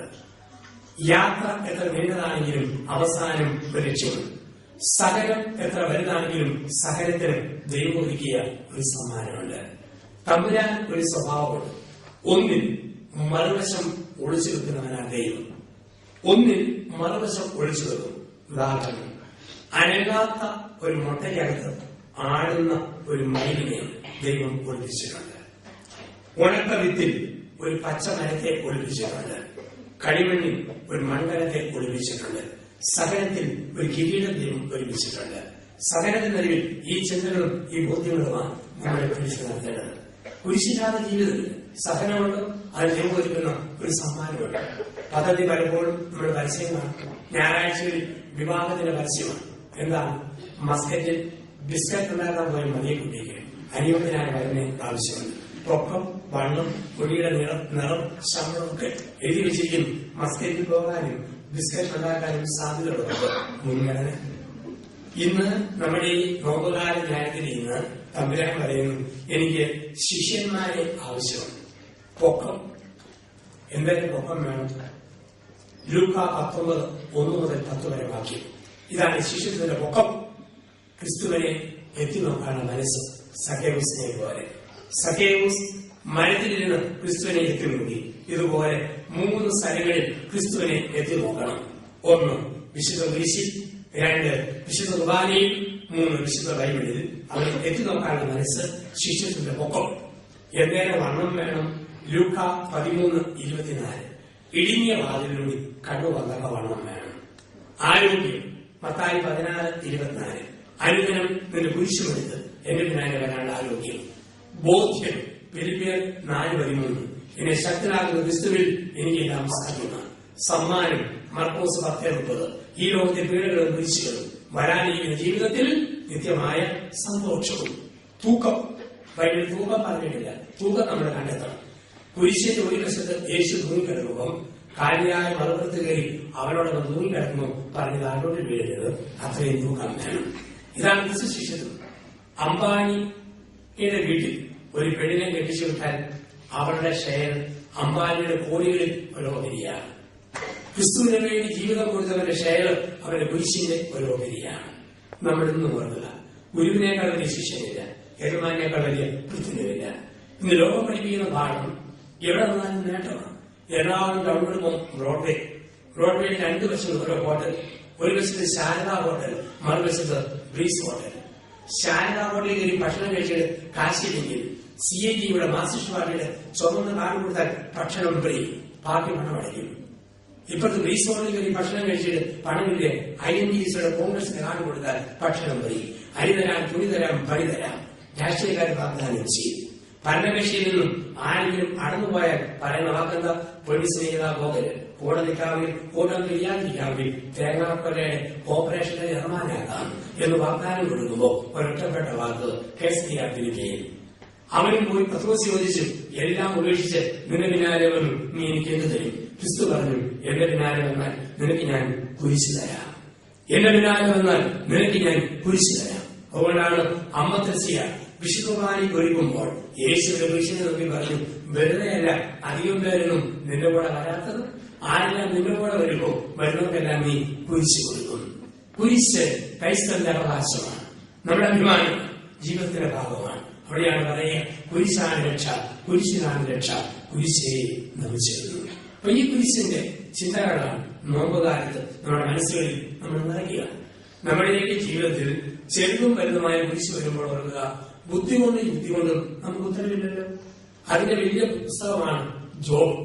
പഴയ നിയമത്തിൽ പൗരസ്ത്യ ദേശത്തെ സമ്പന്നനായിരുന്നു ജോബ്. പക്ഷേ ആടുമാടുകൾ ചത്തൊടുങ്ങി, കൃഷി നശിച്ചു, മക്കളും മരിച്ചു, സ്വന്തം നിലത്ത് വ്രണമായി. കല്ലുകൊണ്ടും കരികൊണ്ടും വ്രണങ്ങൾ ചൊറിയുന്ന ജോബിനോട് ഭാര്യയും സ്നേഹിതരും പറഞ്ഞു, എന്തോ തെറ്റ് ചെയ്തു, ദൈവത്തെ ശപിച്ചിട്ട് മരിക്കുക. അപ്പോൾ ജോബ് പറയുന്നുണ്ട്, മനഃപൂർവ്വം ഞാൻ തെറ്റും ചെയ്തില്ല. ജോബ് തിരിഞ്ഞും മറിഞ്ഞും ചെയ്തു, ദൈവമേ ഒരു തെറ്റും ചെയ്യാത്ത നിരപരാധിയായി എനിക്ക് എന്തിനാ ഈ സഹനം നീ തന്നത്? ദൈവം മറുപടി പറഞ്ഞില്ല. എന്തിനാ സഹനമെന്ന് ജോബ് ചോദിച്ചപ്പോൾ ദൈവം ജോബിനോട് 3 ചോദ്യങ്ങൾ തിരിച്ചു ചോദിച്ചു. ജോബെ, കാട്ടിലെ ആട് പ്രസവിക്കുന്ന എങ്ങനെയാന്ന് നിനക്കറിയാവോ? കഴുകൻ പറയുന്ന ആകാശ പാപം നിനക്കറിയാവോ? മഞ്ഞുരുന്ന പൊരുൾ നിനക്കറിയാവോ? അരി എത്രാന്ന് ചോദിച്ചപ്പോൾ പലരും 3 മറുപടി പറയുന്നത് പോലെ തിരിച്ചു ചോദ്യങ്ങളാ. അവസാനം ജോബിന് വേണ്ടി മനുഷ്യ ഉത്തരങ്ങളെക്കാൾ ഭേദം ദൈവത്തിന്റെ ചോദ്യങ്ങളാ. ആ ബോധ്യത്തിൽ ജോബ് പറഞ്ഞു, എന്തിനു വേണ്ടി നിരപരാധിയായി എനിക്ക് ഈ സഹനം ദൈവം അനുവദിച്ചു അറിഞ്ഞുകൂടാ. സ്വന്തം എനിക്കറിയാം, ഒരു കാര്യം എനിക്ക് ഉറപ്പായിട്ട് അറിയാം, എന്റെ സമ്പത്തിൽ സന്നിഹിതനായ ദൈവം എന്റെ സഹനത്തിനും സന്നിഹിതനാണ്. എന്റെ സമ്പത്തിൽ സന്നിഹിതനായ ദൈവം എന്റെ സഹനത്തിനും സന്നിഹിതനാണ്. എന്നിട്ട് പറഞ്ഞു, ദൈവം തന്നു, ദൈവം എടുത്തു, ദൈവത്തിന്റെ തിരുനാമത്തിന് സ്തുതി. സഹനങ്ങളെ കണ്ടിൽ നിന്ന് രക്ഷാകരമാക്കി മാറ്റുന്ന കാഴ്ചപ്പാടുകൾ. ബുദ്ധി കൊണ്ട് യുക്തിയോട് ചിന്തിച്ചാൽ നമുക്ക് ചില കാര്യങ്ങൾക്ക് വലിയ ഉത്തരവുണ്ട്. നമ്മുടെ ഏറ്റവും വലിയ സ്വകാര്യ സ്വത്ത് നമ്മുടെ സ്വന്തം ശരീരമാണ്. ഇത്രയും അധികാരമുള്ള മറ്റെന്തെങ്കിലുമുള്ളൂ? മുടി ഇഷ്ടമുള്ള എഴുതി വെക്കാം, മരിച്ചു വെക്കാം, ഞാത്തിയിടാം, കൂൺപോലെ കുക്കി വെക്കാം, എന്ത് കോമാളിത്തരം വേണേലും സ്വന്തം നേരത്ത് കാണിക്കാം. പച്ച കുത്താം, പാമ്പിനെ കുത്താം, തേളിനെ കുത്താം, കുത്തിക്കൊണ്ട് നടക്കാം. യൂറോപ്പിലാണെങ്കിൽ ഞങ്ങൾ കാണും ചെറുപ്പക്കാരി പെണ്ണുങ്ങൾ ബ്ലൗസ് ഇട്ടിട്ട് കൈ ഇറങ്ങി കക്ഷവും കാണിച്ചു നടക്കുന്നതാണ്. കാരണം എന്ത് കോമാളിത്തരം വേണമെങ്കിലും ദേഹത്തെ മനുഷ്യനെ കാണിക്കുക. സംസ്ഥാനമില്ലാത്ത മനുഷ്യൻ ദേഹത്ത് വേലത്തരങ്ങൾ കാണിച്ചു കൊടുക്കും. അറിവും പഠിത്തമുള്ള മനുഷ്യൻ വേലകൾ കാണിക്കുകയല്ല. മഹാത്മാഗാന്ധിക്കുണ്ട് ഭാഷ പരേഡ്, മദർ തെരേസയ്ക്കുണ്ട് ഓമാൻ വേഷം. സ്റ്റാൻഡേർഡ് ഉള്ളവരെ അന്തസ്സോടെ നടക്കുമ്പോൾ ഈ സ്റ്റാൻഡേർഡ് ഇല്ലാത്തവർക്കും പലതും മാനസികത നടക്കും. അത് ലോകത്തിന്റെ കൾച്ചറിലായ്മയുടെ ഒരു വലിയ വിജയമാണ്. ഇങ്ങനെ നടക്കുമ്പോഴും ഈ സ്വന്തം ദേഹത്തെ കുറിച്ച് പോലും നമുക്ക് എന്തെങ്കിലും ഉത്തരവുണ്ടോ? ഓർത്ത് നോക്കിയേ, ജനിച്ചപ്പോൾ ദൈവം നമുക്ക് എല്ലാ അവയവങ്ങളും തന്നു, ഒരെണ്ണം മാത്രം തന്നില്ല. കൈ തന്നു, കാൽ തന്നു, വാ തന്നു, വയറ് തന്നു. ദൈവം തരാത്ത ഒരേ ഒരു അവയവം പല്ല്. ജനിച്ചപ്പം വായിൽ പല്ലില്ല. ഏതാനും നാൾ കഴിഞ്ഞപ്പോ വെള്ളിപ്പൂ മുട്ടുപോലെ കുമ്പളങ്ങ കുരു പോലെ വായിൽ പല്ല് വന്നുണ്ടാകുന്നു. 5 or 6 വയസ്സാകുമ്പോൾ കൈ വരികയില്ല, കാല് വരികയില്ല, വായിലെ പല്ല് മൂടോടെ പറഞ്ഞു പോകും. പിന്നെ വീതിയുള്ള കലകത്തില് മത്തങ്ങാത്തൂര് പോലെ വായിക്കകത്ത് വീണ്ടും വന്ന് നടക്കും. 10 or 70 വയസ്സാകുമ്പോൾ മൊഴി നനിക്കും, തൊലിക്ക് ചുളിവ് വീഴും, പല്ല് മൂടെ പറഞ്ഞു പോകുന്നു. ചെറിയ ആൾക്കാർ ജീവിതകാലം മുഴുവൻ മോടിക്ക് വഴുപ്പ്, പല്ലിന് പുഴുപ്പ്, എലികളുടെ കരിപ്പ്, ഒരു കുഞ്ഞാൻ മരപ്പ്, വല്ലാത്ത കഷ്ടപ്പാട്. ചെല്ലുന്ന എന്റെ അച്ഛ കാര്യമാണ് പ്രാർത്ഥിക്കണം, അല്ലാത്ത പല്ലുവേദന. പിന്നെ ഭാഗ്യത്തിന് പല്ലായതുകൊണ്ട് കൈ വെച്ച് പ്രാർത്ഥിക്കാമെന്ന് ചോദിക്കില്ല, ദൂരെ നിന്ന് പ്രാർത്ഥിക്കാവോ? പലപ്പോഴും ഞാനൊരു ദൈവമേ, എന്റെ വായില് എന്റെ ബെല്ലിലെ നഖം നീണ്ടു വരുമ്പോ നഖം വെട്ടി വെച്ച് ടിപ്പ് ടോപ്പാണ് വെട്ടി നിർത്താറ്. ഇതുപോലെ കേടും കൊത്തും പല്ലും കുടുംബമുള്ള സകലമായ പല്ലുകളിൽ കീഴോട്ട് നീട്ടി വെച്ചാൽ ഒരു പല്ലുവെട്ടി വെച്ച് ടിപ്പ് ടോപ്പാണ് വെട്ടി നിർത്താം. പക്ഷെ ഇതുവരെ സംഭവിച്ചിട്ടില്ല. ഉത്തരവില്ലാത്ത ചോദ്യമായിട്ട് വായിലെ പല്ല് ഇന്നും അവശേഷിക്കുന്നു. കോട്ടയം മെഡിക്കൽ കോളേജിലെ ഡെന്റൽ ഡിപ്പാർട്ട്മെന്റിലെ പ്രൊഫസറോട് ഞാൻ ചോദിച്ചു, മനുഷ്യൻ ജനിക്കുമ്പോൾ പറ്റില്ല, പിന്നെ കേൾക്കുമ്പോൾ പറയുന്നു, രഹസ്യവശം വല്ലതുണ്ടോ? ഡോക്ടർ പറഞ്ഞു, പൊന്നി ജോസഫ് അച്ഛ, ഇതുകൊണ്ട് കൊനിഷ്ഠ ചോദ്യം എന്നോട് ചോദിച്ചാൽ പഠിക്കാൻ പറഞ്ഞാൽ പഠിക്കും, അടയ്ക്കാൻ പറഞ്ഞാൽ അടയ്ക്കും, വെക്കാൻ പറഞ്ഞാൽ നോക്കും. വായിലെ പല്ലിനെ കുറിച്ച് പോലും നമുക്ക് ഉത്തരവില്ല. മനുഷ്യന്റെ സഹനങ്ങൾക്ക് ഭൗതിക തലത്തിൽ നമുക്ക് ഉത്തരങ്ങൾ കണ്ടുപിടിക്കാൻ പറ്റിയത്. പക്ഷെ ഒരു കാര്യം ഓർക്കണം, ഒരു പരിധിക്കപ്പുറം ദൈവം നമുക്ക് സഹനം തരികയില്ല. ക്രിസ്തുവിന് രക്തം തീർക്കാൻ തക്ക വിൽപ്പവർ ഉള്ളതുകൊണ്ട് അത്രയും കൊള്ളു. നമുക്ക് 2 ശ്വാസം വിടാനുള്ള പവറുള്ളൂ, അത്രയും സഹനമേ ദൈവം നമുക്ക് തരുള്ളൂ. ഒരു പരിധി പിന്നെ തീർത്തും പറ്റിയെന്നറിയാം. സഹിക്കാൻ കഴിവുള്ളവർക്ക് പിന്നെയും സഹനം കൊടുക്കും. അതുപോലെ സമയത്ത് കൊച്ചുദശയായിരിക്കെ നമ്മുടെയൊക്കെ പഴയകാല അമ്മച്ചമാർക്ക് സഹിക്കാൻ കഴിവുള്ളവർക്ക് പിന്നെയും സഹനം. സഹിക്കാൻ കഴിയില്ലാത്തവരുടെ സഹനം യേശു മേടിച്ചിട്ട് കുരിശി തൂങ്ങിക്കിടന്ന് പറയും, ഇതിനെ ഇത്രയും സ്നേഹിക്കുന്നു. ദൈവത്തിന്റെ സ്വഭാവം നമുക്ക് ഒരു പരിധി എങ്ങനെ തരികയാണ്. നമ്മുടെ എറണാകുളത്ത് നിന്നും അങ്കമാലി ഭാഗത്തേക്ക് പോകുമ്പോൾ ഏടപ്പള്ളി കഴിയുമ്പം ഇടതുവശത്ത് ഒരു ചെറിയ ഹോട്ടലാണ്. ആ ഹോട്ടലിന്റെ പേരാണ് ഹോട്ടൽ അൺലിമിറ്റഡ് ഫുഡ് സർവീസ് എന്നാണ്. പരിധിയില്ലാത്ത കണക്കില്ലാത്ത ഭക്ഷണം, ഹോട്ടൽ അൺലിമിറ്റഡ് ഫുഡ് സർവീസ്. രാവിലെ 11 ഉച്ചയ്ക്ക് 3 മണിയിലാണ് കിട്ടുന്ന ഐറ്റങ്ങൾ വെള്ളച്ചോറ്, നല്ല പച്ചമോര്, ഇഞ്ചി ചതച്ചിട്ട്, കരിവേപ്പില ചേർത്തിട്ട്, മുളക് അരിഞ്ഞിട്ട്, സവോളയും ചേർത്തിട്ട്, നല്ല ഒന്നാന്തരം മോര്, വെള്ളച്ചോറ്, വെള്ളമോര്.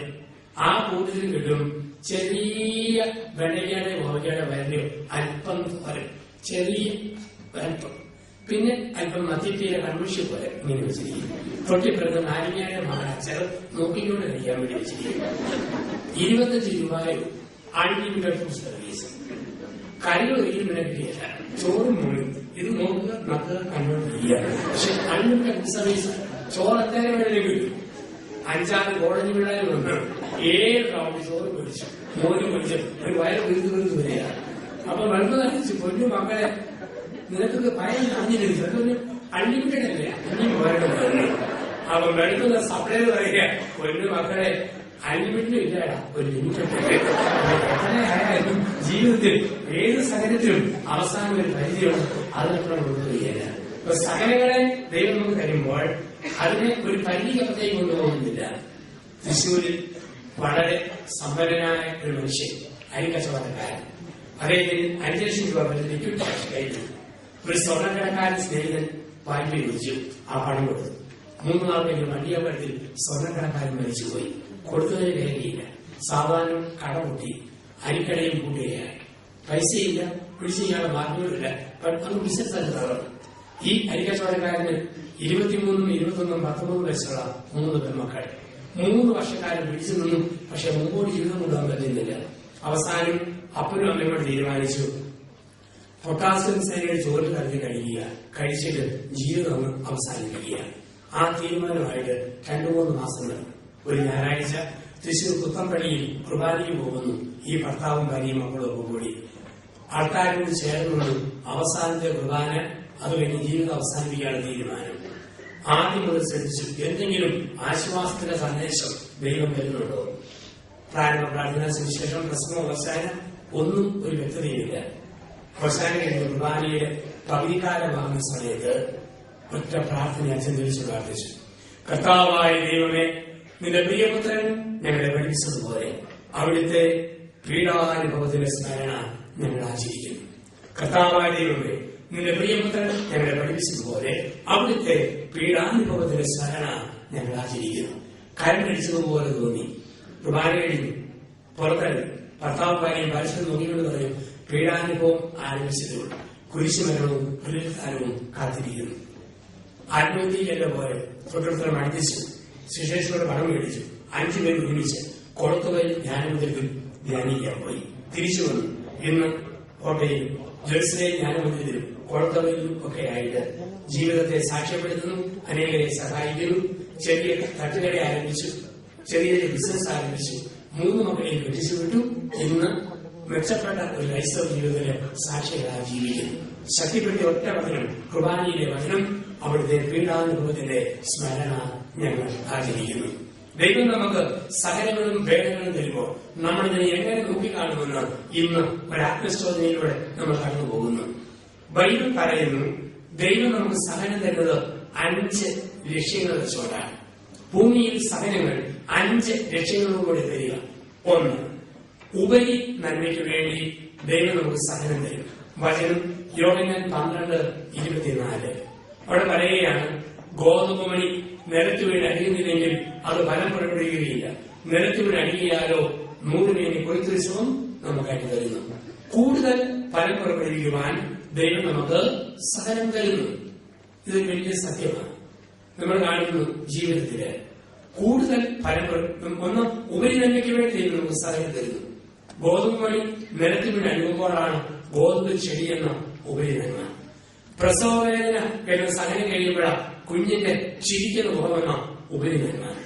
പരീക്ഷയുടെ സഹനം കഴിയുമ്പോഴാണ് ഫസ്റ്റ് ക്ലാസ് എന്ന ഉപരി നന്മ. മത്സരത്തിലെ സഹനം കഴിയുമ്പോഴാണ് ഒളിമ്പിക്സ് മെഡൽ എന്നുള്ള ഉപരി നന്മ. ഒരു സഹനം കഴിയുമ്പോൾ ഒരു വലിയ നന്മ ദൈവം നമുക്കായി തരും. ചെറിയ ചെറിയ സഹനം കഴിയുമ്പോൾ ചെറിയ ചെറിയ നന്മ, വലിയ വലിയ സഹനം കഴിയുമ്പോൾ വലിയ വലിയ നന്മ. 7ാം ക്ലാസ് പാസ്സായാൽ 8ലേക്ക് കടക്കുകയുള്ളൂ. +2 പാസ്സായാൽ പഠിക്കാൻ പ്രയാസമാണ്, പരീക്ഷ കഴിയുമ്പോൾ ലഭിക്കുന്നത് പ്രൊഫഷണൽ കോഴ്സാണ്. ജീവിതത്തിൽ ചെറിയ സഹനം കഴിയുമ്പോൾ ചെറിയ നന്മ, വലിയ സഹനം കഴിയുമ്പോൾ വലിയ നന്മ ദൈവം നമുക്കായി തരുന്നു. ചെറുപ്പബന്ധമായ സഹനങ്ങൾ. ഓരോ സഹനവും വരുമ്പം നിരാശപ്പെടരുത്. അതിന് ദൈവം ഒരു ഉപരി നന്മ നമുക്കായി കരുതി വെച്ചിരിക്കുന്നു. ഈ ഉറപ്പ് നമുക്കുണ്ടാകും. 1, ഉപരി നന്മയ്ക്ക് വേണ്ടി ദൈവം നമുക്ക് സഹനം തരും. മക്കളെ കൊണ്ട് ഒരുപാട് സഹിച്ചവർക്ക് ആ മക്കളെ കൊണ്ട് പിന്നീട് ഒരു വലിയ നന്മ ദൈവം കൊടുക്കുന്നത് കണ്ടിട്ടുണ്ട്. 2, ദൈവം നമുക്ക് സഹനം തരുന്നത് ദൈവത്തെ കാണാൻ വേണ്ടിയാണ്. ദൈവം നമുക്ക് സഹനം തരുന്നത് ദൈവത്തെ കാണാൻ വേണ്ടിയാണ്. അപ്പസ്തോല പ്രവൃത്തികൾ 9-ാം അധ്യായം. 2 കണ്ണും തുറന്നിരുന്നപ്പോൾ സാവൂൾ ദൈവത്തെ കണ്ടില്ല. പക്ഷെ 2 കണ്ണുകളിലും അന്ധത ബാധിച്ചപ്പോൾ സാവൂൾ ദൈവത്തെ കണ്ടു. കടുകുടിയനായ മനുഷ്യനെ ഉപദേശിപ്പിക്കാൻ വേണ്ടി ഭാര്യ എന്നെ കൊണ്ടുവരും. അദ്ദേഹം പറഞ്ഞു, അച്ഛാ, ഇതൊക്കെ ജീവിതത്തിന്റെ അവകാശമാണ്.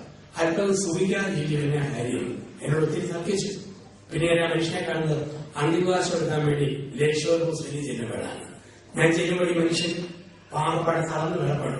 ഞാൻ ചോദിച്ചു, ജീവിതത്തിൽ ഒന്നുമായി വീഴ്ചകൾ കണ്ടിയാൻ പറഞ്ഞതിന് ശവത്തെ കുറിച്ചൊരു കാര്യമില്ലല്ലോ. അടുത്തെങ്കിലും പണ്ടെന്ന് വെച്ചാൽ ഈ ലോകവും തളർച്ചയുമാണ് ദിവ്യ ധ്യാനത്തിൽ പോകാനും പ്രാർത്ഥിക്കാനും എന്നെ തമ്പുരാനെ കാണാനും എനിക്ക് അവസരമൊരുക്കി തന്നത്. സഹനങ്ങൾ ദൈവത്തെ കാണാനുള്ള അവസരങ്ങൾ. ഉദാഹരണത്തിന്, വീട്ടിൽ ഒരാൾക്ക് മാരമായ രോഗം വരുമ്പോ എല്ലാവരും ഒരുമിച്ച് കൂടി തമ്പുരാനെ വിളിക്കും. മോനോ മോക്കോ ഒരു പെടവ് വരുമ്പോൾ അപ്പനൊന്ന് അല്പം കൂടി അടുത്ത് ഒന്നിച്ച് ദൈവത്തെ വിളിക്കും. സഹനങ്ങൾ ദൈവം നമുക്ക് തരുന്നത് ദൈവത്തെ കാണാനാണ്. ലോകത്ത് എവിടെയില്ലാത്ത തീഷ്ണത ഗൾഫിലുണ്ട്. ഗൾഫിൽ ഏറ്റവും കൂടുതൽ തീഷ്ണത വിശ്വാസത്തിൽ സൗദി അറേബ്യയെ കാണാം.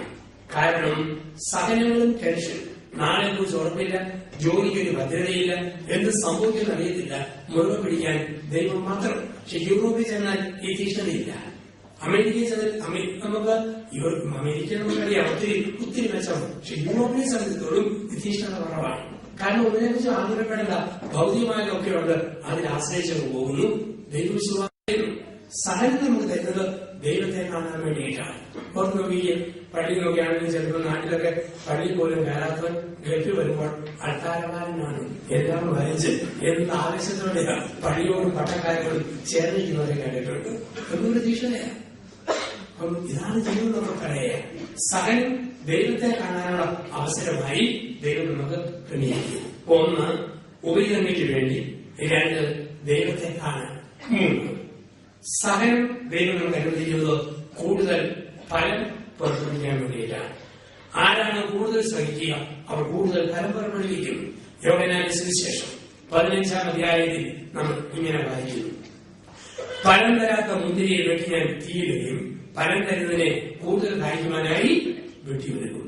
ഫലം തരുന്നതിനെ കൂടുതൽ കായ്ക്കുവാനായി ഞാൻ വെട്ടിയൊരുക്കും. ഫലം തരാത്തതിനെ വെട്ടി തീയിടുകയും ഫലം തരുന്നതിനെ കൂടുതൽ കായ്ക്കുവാനായി ഞാൻ വെട്ടിയൊരുക്കുന്നു. ഞങ്ങളെയൊക്കെ കൂടുതൽ സഹായിക്കുന്നു കപ്പിൾസറെ. പാവപ്പെട്ട കുടുംബത്തിൽ നിന്ന് വളർന്നു വന്നവരാ. വലിയ സമ്പന്നേക്കാൾ ഉപരിയായിട്ട് മറ്റുള്ളവരെ പഠിപ്പിക്കാൻ സഹായിക്കുന്നത് കഷ്ടപ്പെട്ട് പഠിച്ച് ജോലി കിട്ടിയവരാണ്. കൂടുതൽ സഹിക്കുന്നവർ കൂടുതൽ പരമ്പര പഠിക്കും. 2, 3, 1, 2 ലോകമഹായുദ്ധങ്ങളിൽ പങ്കെടുത്ത തകർന്ന ജർമ്മൻ ജനതയാണ് ലോകത്തെ ഏറ്റവും കൂടുതൽ സഹായിച്ചത്. 2ാം ലോകമഹായുദ്ധം കഴിഞ്ഞ് കാപ്പിയും ചായയും ഇല്ലാഞ്ഞിട്ട് മെയ്സും ഗോതമ്പും വറുത്ത് കഴിച്ചു കുടിച്ച് ആ പൊടിയിട്ട് വെള്ളമെടുക്കി കാപ്പിക്കും ചായയ്ക്കും പകരം കുടിച്ച ജർമ്മൻ ജനത മിസിയോ പ്രസ്ഥാനത്തിലൂടെ ലോകത്തിലെ ജനങ്ങളെ സഹായിച്ചു. കൂടുതൽ സഹിക്കുന്നവരെ കൂടുതൽ സഹായിക്കുന്നു, കൂടുതൽ പരമ്പര പിടിക്കുന്നു. ഒന്ന്, ഉപരിനന്മയ്ക്ക് വേണ്ടി ദൈവം സഹനം തരും. 2, ദൈവത്തെ കാണാനുള്ള വഴിയായിട്ട് സഹനം തരും. 3, കൂടുതൽ പരമ്പര പിടിക്കുവാൻ ദൈവം നമുക്ക് സഹനം തരും. 4, കൂടുതൽ മനക്കെട്ടിയുള്ളവരാകാൻ ദൈവം നമുക്ക് സഹനം തരും. നിയമാവർത്തനം 32-ാം അധ്യായം 10 മുതലുള്ള വാക്യങ്ങൾ. ദ ബുക്ക് ഓഫ് ഡിയൂട്രോണമി, നിയമാവർത്തന പുസ്തകം 32-ാം അധ്യായം 10 മുതലുള്ള വാക്യങ്ങളിൽ നമ്മൾ ഇങ്ങനെ വായിക്കുന്നു: തള്ളക്കഴുകൻ അതിന്റെ കുഞ്ഞിനെ പറക്കാൻ പഠിപ്പിക്കുന്നത് പോലെ ഞാൻ നിന്നെ പരിപാലിക്കും. കുഞ്ഞിനെ കൊത്തി ഉയരുകയും താഴത്തേക്ക് കുടയുകയും ചെറിയ കുഞ്ഞിനെ വഹിക്കുകയും ചെയ്യുന്ന അമ്മക്കഴുകനെ പോലെ ഞാൻ നിന്നെ പരിപാലിക്കും. കഴുകനെ കുറിച്ച് അല്പം ഒന്ന് അറിഞ്ഞാൽ ഇതിന്റെ പശ്ചാത്തലം മനസ്സിലാവും. തള്ളക്കഴുകൻ മുട്ടയിടുന്നത് പർവ്വതത്തിന് മുകളിലും വൃക്ഷത്തിന്റെ ഉന്നത ശിഖരത്തിലുമാണ്. അങ്ങനെ മുട്ടയിടുമ്പോൾ മുള്ളുകൊണ്ട് ഒരു കൂടുണ്ടാകും. കൂടിനകത്ത് പഞ്ഞി, പുല്ല്, തുണി ഒക്കെ വെച്ച് വെക്കും. 12 ദിവസം അടയിരിക്കുമ്പോൾ കുഞ്ഞുകഴുകൻ തോട് കുത്തിപ്പൊട്ടിച്ച് സാവധാനം പുറത്തേക്ക് വരും. പുറത്തേക്ക് വരുമ്പോൾ തള്ളക്കഴുകൻ പറന്നു നടന്നു ഭൂമിയിൽ കിട്ടാവുന്ന പോഷകാംശമുള്ള ഭക്ഷണം മുഴുവൻ ശേഖരിച്ച് ചവച്ചരിച്ച് ജ്യൂസ് പോലാക്കി കുഞ്ഞിന്റെ ചൂട് അമ്മയുടെ വായിൽ കയറ്റി വെച്ചിട്ട് ഓസിലൂടെ വെള്ളം വിടുന്ന പോലെ ഭക്ഷണം കുഞ്ഞിലേക്ക് പകർന്നു കൊടുക്കും. 40 ദിവസമാകുമ്പോൾ മേല് മുഴുക്കും, ദേഹം ഒഴുകും, പപ്പ മുളയ്ക്കും, ചേർന്ന് ഉടയ്ക്കും. പക്ഷെ കുഞ്ഞിന് പറക്കാൻ മടി. ദേഹത്തിന്റെ ഭാരം കൂടുമ്പോൾ പുറത്തെ മുള്ള് ആദ്യം കുത്തിക്കയറും. രക്ഷയില്ലാത്ത കുഞ്ഞ് കൂടിന്റെ വക്കത്തൊന്നിരിക്കും. അങ്ങനെ ഇരിക്കുമ്പോൾ തള്ളക്കഴുകൻ ഇരുമ്പ് പോലെ ബലമുള്ള ചുണ്ടുകൊണ്ട് കുഞ്ഞെഴുകനെ കൊത്തിയെടുത്ത് ആകാശത്തിന്റെ അനന്തത്തിലേക്ക് പറന്നു തരും. അങ്ങ് മോടി ചെന്നിട്ട് ഒറ്റ കുഴച്ച് തലയിൽ കുത്തി വീഴുന്ന കുഞ്ഞുകഴുകനെ ഓർക്കും. വളർത്തിയിട്ട് കൊല്ലുകയെന്ന് കാരണന്മാര് പറഞ്ഞു കേട്ടിട്ടേ ഉള്ളൂ. ആ പണി തന്നെ ഈ പണിയിലും പറഞ്ഞു. തലയിൽ കുത്തി വീഴുമ്പോൾ കുഞ്ഞുകഴുകന്റെ 10 അടി വേഗത്തിൽ തള്ളക്കഴുകൻ താഴത്തേക്ക് ഓടിയിട്ട് പറന്നിടും. വിസിരി പോലെ വിശാലമായ ചിലവ് മുറം പോലെ വിരിച്ചു പിടിക്കും. തലയിൽ കുത്തി വീഴുന്ന കുഞ്ഞുകഴുകൻ അമ്മയുടെ ചിറകേടാവുന്ന വീഴുക. 8 പ്രാവശ്യത്തെ ട്രെയിനിങ് കഴിയുമ്പോൾ അമ്മയ്ക്കൊപ്പമോ അമ്മയേക്കാൾ വേഗത്തിലോ കുഞ്ഞുകഴുകൻ വായിൽ പറക്കാനും പതയ്ക്കാനും പഠിക്കും. ഇങ്ങനെ തള്ളക്കഴുകൻ അത് കുഞ്ഞിനെ പറക്കാൻ പഠിപ്പിക്കുകയാണ്. നല്ല ചിറകിനെ കട്ടിക്കിട്ടുന്നത് സഹനത്തിലൂടെയാണ്. ദൈവം നമുക്ക് വിജയം, തോൽവി, സങ്കടം, സന്തോഷം, ധൈര്യം, തകർച്ച, സമ്പത്ത്, ദാരിദ്ര്യം കടലിലൂടെ കൊണ്ടുപോകും. എന്നതിനു വേണ്ടിയാ കൂടുതൽ മനഃശക്തിയുള്ളവരായി നമ്മളെ മാറ്റാൻ വേണ്ടി. കൂടുതൽ പ്രതിരോധ ശക്തിയാക്കാൻ മലമൂട്ടിൽ വളർന്ന കർഷകരുടെ മക്കൾക്കാണ് സിറ്റിയിൽ വളർന്നതിനേക്കാൾ കൂടുതൽ തൊലിക്കെട്ടി, മനക്കെട്ടി, എല്ലും കെട്ടി ഒക്കെ കിട്ടുക. ഞങ്ങള് പട്ടക്കിടിയിൽ കൂടിയുള്ള പല അച്ഛന്മാർക്കും രാജകീയമായ പല രോഗങ്ങളും അവരുടെ ദേഹത്തെ ബാധിച്ചപ്പോഴും എനിക്ക് കാര്യമായ വലിയ പരിക്കുകളൊന്നുമില്ല. അച്ഛനായിട്ട് 20 വർഷം പനിയായിട്ട് പോലും കിടന്ന് ഒരു ചെറിയ പിതാപ്രസവം പോലും ഇന്നുവരെ മുടങ്ങിയിട്ടില്ല. കാരണം ഹൈറേഞ്ചിലെ മലമൂട്ടിൽ നടന്നു പഠിച്ചു. കുട്ടിക്കാലത്ത് ഒത്തിരി അലഞ്ഞു 10 മൈൽ നടന്നു പ്രീ വിദ്യാഭ്യാസം. അങ്ങനെ നടന്ന് എല്ലും കെട്ടി, തൊലിക്കെട്ടി, മനക്കെട്ടി ഇതെല്ലാം കൂടുതലായി ലഭിക്കുന്നു. ആർക്കാണ് ഏഷ്യാഡും കോമൺവെൽത്തും സാർവേസും വരുമ്പോൾ സ്വർണ്ണ മെഡൽ കിട്ടുക? ഞങ്ങളുടെയൊക്കെ മലമൂട്ടിലെ പ്രീരാസ്മീതൻ, ബീനാമോൻ, ബിജുമോൻ, മലബാർ പരിപാടിയിലെ MD നരസിംഹം, PT ഉഷ, ഷൈനി, മലമൂട്ടിൽ ഓടിച്ചാടി പഠിച്ചവർക്ക് എല്ലും കെട്ടി, തൊലിക്കെട്ടി, മനക്കെട്ടി സ്വർണ്ണ മെഡൽ അവർക്ക് തന്നെ. സിറ്റിയിൽ നല്ല മുതലാളി പെണ്ണുങ്ങളുണ്ട്. കണ്ടാലോ കുതിർന്ന മോഡലുകളുടെ പോലെ ആയിരിക്കുന്നത്. പക്ഷെ കുനിഞ്ഞിട്ട് സ്വർണ്ണ മെഡൽ പോയിട്ട് തെങ്ങിന്റെ കവർ മെഡൽ കൊടുക്കാൻ പോലും പറ്റിയില്ല. അണത്ര ഗ്രഹത്തിലെ ശ്വാസമുണ്ട്. ഈയിടെ കുറെ ചേട്ടന്മാര് ഒരുമിച്ച് ചോദിച്ചു, എന്തുകൊണ്ടാ മലയാളി പെണ്ണുങ്ങൾ തന്നെ സ്വർണ്ണ മെഡൽ? ഒരു ചേട്ടൻ പറഞ്ഞു, മലയാളി പെണ്ണല്ലേ സ്വർണ്ണമെന്ന് കേട്ടോ, മരണമുണ്ടാകുന്ന ഒറ്റ ഞങ്ങൾ വായി.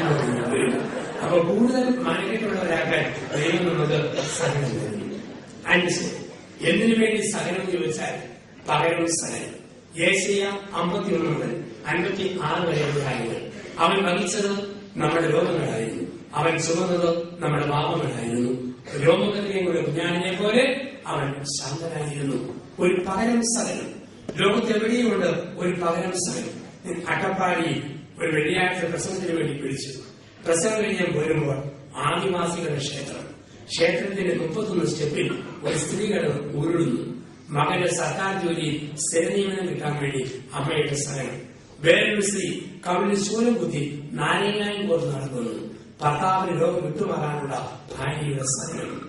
പതിനെങ്ങാനും ധ്യാനമന്ദിരത്തിൽ നിത്യാനന്ദ കപ്പേളയിൽ കുഞ്ഞുങ്ങൾ പരീക്ഷയ്ക്ക് പോകുമ്പോൾ മുട്ടുകുത്തി 3 മണിക്കൂർ കൈവിരിച്ച് കൊന്നിരിക്കുന്ന അമ്മമാരെ കണ്ടിട്ടുണ്ട്.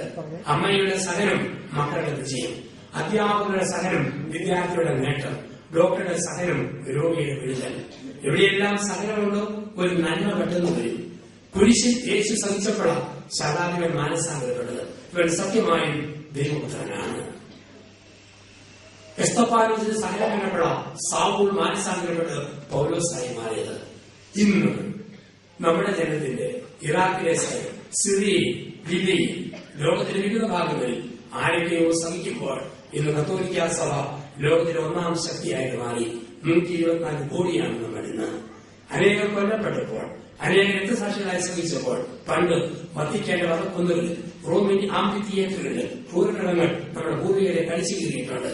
അങ്ങനെ കടിച്ചു കീറിയപ്പോഴും അവിടെയും വളർന്നു വന്ന സഭ രക്തസാക്ഷിയുടെ ചുടുനിണത്തിൽ തടച്ചുകൊള്ളുന്ന സഭ. ഇതാണ് സഹനമെന്നൊക്കെ പറയുക. ഓരോ ഗവൺമെന്റും മാറി മാറി വരുമ്പോൾ നമ്മുടെ പള്ളികൾ പൊളിച്ചിട്ടുണ്ട്, സ്ഥാപനങ്ങൾ തകർത്തിട്ടുണ്ട്.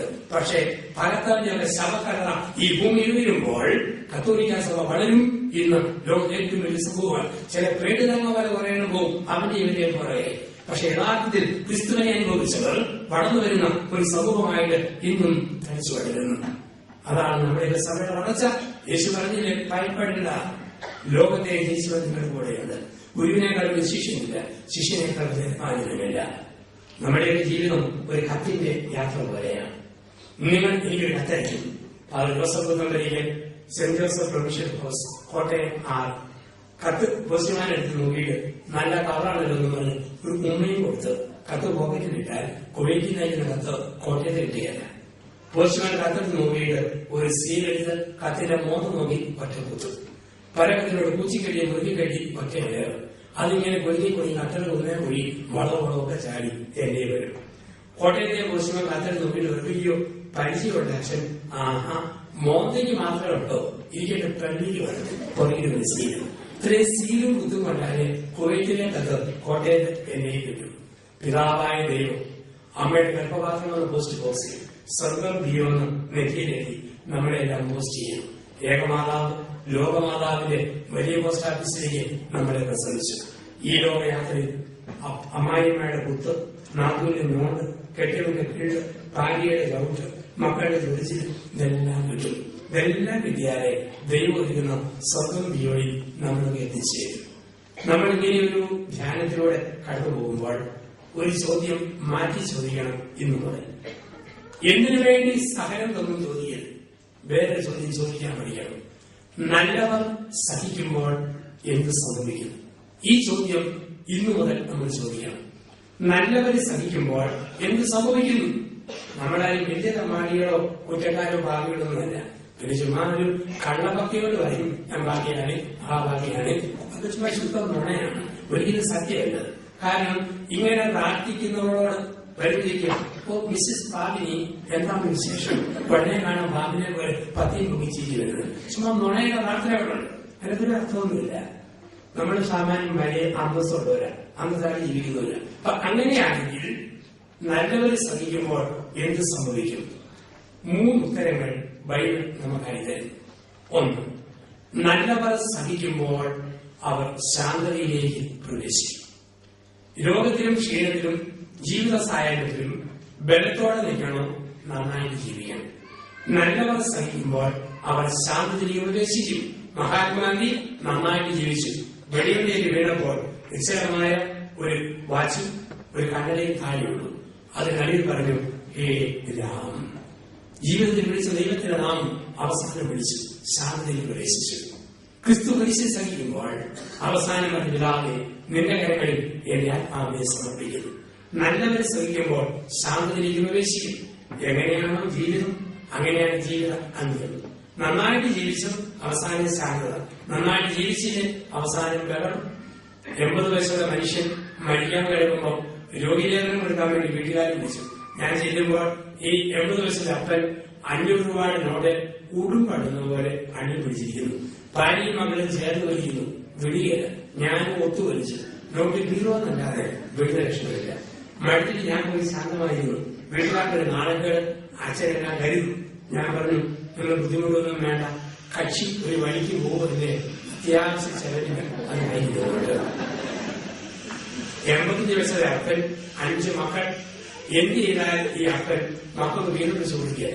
പള്ളിയും പട്ടക്കാരും നിർബന്ധിച്ചപ്പം വീട് പറയാൻ സമ്മതിച്ചു. ഒരു വെള്ളക്കടലാസും പേരായും കൊണ്ടുവന്ന് കൊടുത്തു. കൈകൊണ്ട് കുത്തിപ്പിടിച്ച് എന്തൊക്കെ കുത്തിപ്പിടിച്ചു. പ്രാർത്ഥനയ്ക്ക് മുന്നിൽ കെട്ടി പത്രക്കടലാസിൽ പൊതിഞ്ഞു കെട്ടി കാശിക്കൂടിൽ വലിഞ്ഞു കെട്ടി ഇത്രയും പിടിച്ചിട്ട് വികാരിച്ചിന്റെ വീട്ടിൽ പറഞ്ഞു, അവസാന ആഗ്രഹം എഴുതിയിട്ടുണ്ട്, ഞാൻ മരിക്കാതെ പറഞ്ഞിട്ട് അവസാന ആഗ്രഹം എഴുതി. പള്ളിയിൽ അനുമാനി കൊണ്ട് പൂജ വെച്ചു. 1 മാസം കഴിഞ്ഞ് അപ്പം മരിച്ചു. 5 മക്കളുടെ അപ്പനെ ആഘോഷമായി അടങ്ങി മുഴുത്ത കനമുള്ള മാർബിൾ സ്രാവ് കള്ളയുടെ മുറിക്കേറ്റി വെച്ചു. അവർ പോകുന്ന വഴി പറഞ്ഞു, പൊന്നപ്പ നല്ല കനമുണ്ട്, ഇതും പൊക്കിട്ട് പോകുന്നില്ല. നേരെ പള്ളിയിലേക്ക് വികാരിച്ചോട് ആവശ്യപ്പെട്ടു. അവസാന ആഗ്രഹം എഴുതി കടലാസ് വെളുത്തി വായിക്കാൻ. അത് വെളുത്തി വായിച്ചപ്പോൾ വികാരിച്ചന്റെയും 5 മക്കളെയും കണ്ണു തള്ളിപ്പോയി. ഒരു സെന്റൻസ് എഴുതിയിട്ടുള്ളൂ. പിന്നെ കുറേയും പോവും കാര്യം വരച്ചു വെച്ചിരിക്കുന്നു. എന്താ എഴുതിയത്? മക്കളുടെ കാലശേഷം സ്വത്ത് അപ്പൻ എന്നോർത്ത്. അപ്പൊ എങ്ങനെയാണ് ജീവിതം? അങ്ങനെയാണ് ജീവിതം അന്യെന്ന് പറയുക. അപ്പൊ നന്നായി ജീവിക്കുമ്പോൾ അവർ ശാന്തതയിലേക്ക് പ്രവേശിക്കുന്നു. ഞാൻ ബെത്തങ്ങാടിയിൽ ഒരു പള്ളിയിൽ ധ്യാനിക്കുന്നു. 75 വയസ്സുള്ള അപ്പനും 40 വയസ്സുള്ള മോനും കൂടെ പിണക്കത്തിന് കാരണത്തിലും കുഴപ്പം അപ്പന്റെ അല്ല. 3 പെൺമക്കളും ഈ ഒരു മോനുമാണ്. 3 പെൺമക്കളെ നന്നായിട്ട് പിടിച്ചു വിട്ടു. 50 ഏക്കറോളം സ്ഥലവും മുഴുവൻ കശുവണ്ടി, അടയ്ക്ക, തേങ്ങ, കുരുമുളക് കാത്തിൽ വരും. ഇവന്റെ പേരിൽ ഒന്നും എഴുതി കൊടുക്കുകയല്ല. ഇവന്റെ കൊച്ചിന്റെ പാവാടയുടെ നിറം ചെയ്യുന്ന അപ്പനാണ്, ഒന്നും കൊടുക്കത്തില്ല. എന്റെ കാലശേഷം ഞാൻ കല്യാണം അപ്പന്റെ ചോദ്യം. ഷബിന് പേടി, ഇന്നത്തെ കാലമല്ലേ, ഈ ഇനി പെൺപിള്ളാൻ ജമാറ്റി ചെയ്താലും അവസാനം രാഷ്ട്രീയക്കാരും പള്ളിക്കാരും നിർബന്ധിച്ചപ്പം അപ്പൻ വീതം വെച്ച് കൊടുത്തു. ഇങ്ങനെ എഴുതി, മേലാദായം മുഴുവൻ അപ്പന്, കീഴാദായം മുഴുവൻ മോന്.